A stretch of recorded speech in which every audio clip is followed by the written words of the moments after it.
Assalamualaikum warahmatullahi wabarakatuh. Selamat pagi semuanya. Di video kali ini saya akan membahas tentang manajemen waktu yang saya ambil dari buku ini, Manage Your Time for Success, Cerdas Mengelola Waktu untuk Mencapai Sukses, karya JJ Reza.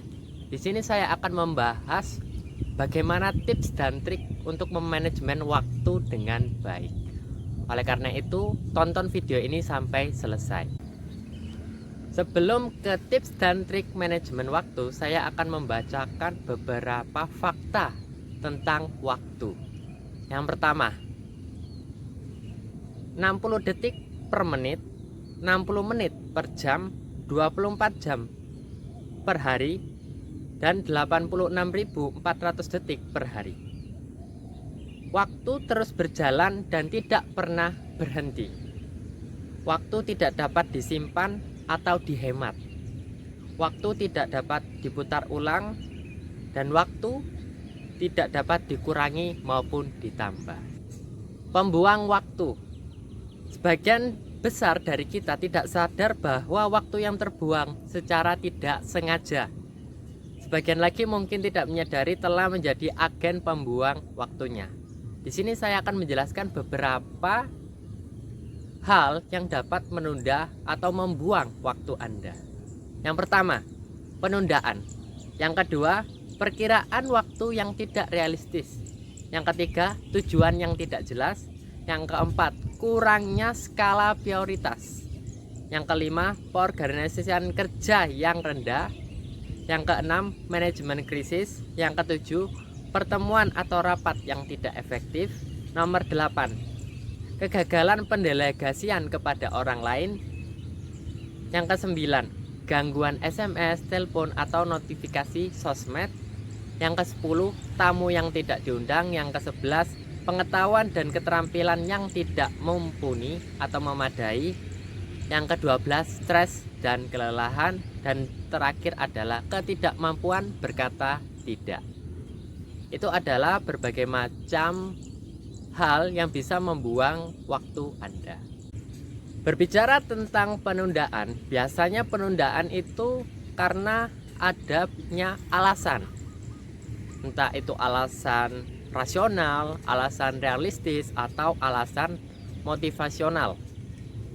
Nah, misalnya kalian mendapatkan tugas atau dari dosen atau dari guru untuk dikerjakan di minggu ini atau dikumpulkan di minggu ini.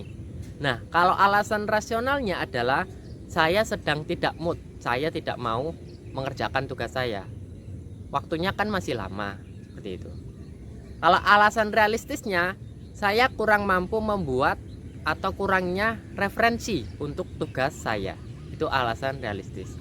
Lebih baik kalian harus menggunakan alasan motivasional. Seperti apa? Semakin saya cepat menyelesaikan tugas saya, semakin saya tidak perlu lembur atau begadang untuk mengerjakannya. Biasanya mahasiswa SKS ini, sistem kebut semalam, yang hanya mengerjakan tugasnya sehari atau semalam sebelum tugasnya dikumpulkan. Jadi lebih baik segera kerjakan tugas kalian agar kalian bisa menikmati atau memanajemen waktu kalian dengan baik lagi. Perkiraan waktu Anda dengan realistis. Bagaimana sih tips dan trik menentukan perkiraan waktu yang realistis? Yang pertama, tentukan daftar aktivitas atau pekerjaan yang Anda lakukan. Yang kedua, ingatlah kapan terakhir kali Anda melakukan aktivitas yang sama dan berapa lama waktu yang perlu Anda butuhkan. Yang ketiga, bandingkan dengan pekerjaan baru yang akan Anda lakukan. Apakah memiliki kesamaan atau tidak? Yang keempat, tuliskan perkiraan waktu yang diperlukan, ditambahkan 10% sebagai waktu cadangan. Yang terakhir, tulislah daftar aktivitas tersebut dalam form perencanaan waktu. Itu dia tips dan trik menentukan perkiraan waktu yang realistis. Selanjutnya, untuk memanajemen waktu yang baik, kamu harus menetapkan sasaran Anda. Gimana maksudnya? Berikut ini pedoman tujuan atau sasaran yang wajib Anda ikuti, yaitu menggunakan prinsip SMART. S yang pertama yaitu spesifik. Yang kedua adalah measurable atau terukur.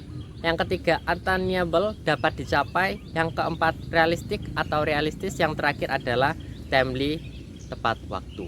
Sebagai contoh, di sini kamu harus memiliki waktu yang spesifik. Anda harus merumuskan dengan tepat apa yang ingin Anda selesaikan. Misalnya, Anda harus menyelesaikan suatu buku ABC yang harus diselesaikan pada tanggal 10 bulan ini. Yang kedua, sasaran Anda harus terukur. Anda harus bisa menghitung atau menandai hasilnya dengan suatu cara tertentu. Contohnya di atas adalah ukurannya adalah buku tersebut harus selesai pada waktunya yang telah ditentukan tanggal 10 pada bulan ini. Yang ketiga, sasaran Anda harus dapat dicapai. Anda harus dapat mencapai tujuan Anda khusus untuk melihat internal Anda. Misalnya, kemampuan atau kemauan untuk mengumpulkan bahan, referensi untuk menulis buku. Yang terakhir yaitu sasaran Anda harus realistis. Anda harus menetapkan tujuan secara realistik atau masuk akal. Dalam contoh di atas, sangat realistis karena adanya deadline pada tanggal 10 di bulan ini. Jadi Anda harus mulai menyusun kerangka, mulai menyusun bagian-bagian agar hasilnya cepat dicapai. Yang terakhir, sasaranmu harus berdasarkan waktu. Anda harus menetapkan sasaran dalam waktu tertentu. Contoh di atas sangat jelas karena ada batas waktu penyelesaian yaitu tanggal 10. Jadi itu ya tips tentang untuk sasaran waktu. Dalam manajemen waktu yang baik, agar bisa mengelola waktu dengan efektif dan efisien, kalian perlu namanya skala prioritas. Terus ada namanya juga matriks manajemen waktu. Apa saja isinya? Ada 4 kuadran ya. Yang pertama, penting dan mendesak. Itu kuadran yang pertama. Manajemen pemadam kebakaran atau darurat manajemen krisis. Itu seperti pengerjaan waktu atau deadline yang tidak bisa ditunda. Kuadran yang kedua adalah penting dan tidak mendesak. Misalnya, pengembangan diri, rekreasi bersama keluarga, dan sebagainya.